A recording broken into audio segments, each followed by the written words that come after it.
बिच्छू और छिपकली की कहानी। एक बार की बात है, एक जंगल में एक बिच्छू और एक छिपकली रहते थे।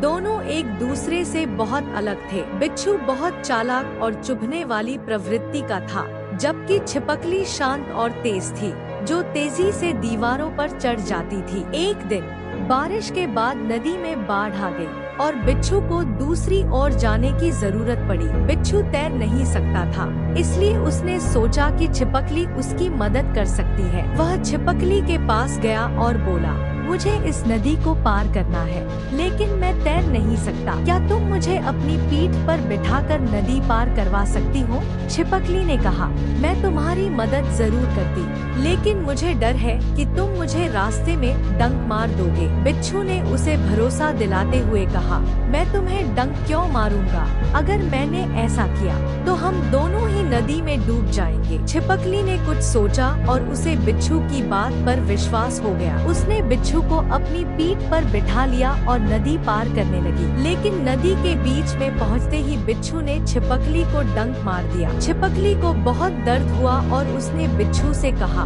तुमने मुझे डंक क्यों मारा? अब हम दोनों ही मर जाएंगे। बिच्छू ने शांत स्वर में उत्तर दिया, मैं क्या करूं? ये मेरी प्रकृति है। दोनों नदी में डूब गए और उनकी कहानी समाप्त हो गई। सीख, इस कहानी से यह शिक्षा मिलती है कि कुछ जीवों की या व्यक्तियों की प्रकृति उनके कार्यों को निर्धारित करती है। चाहे कोई कितनी भी कोशिश कर ले, कुछ लोग अपनी प्रवृत्तियों को नहीं बदल सकते, और यह बात हमें सतर्क रहने और समझदारी से निर्णय लेने की सिखाती है।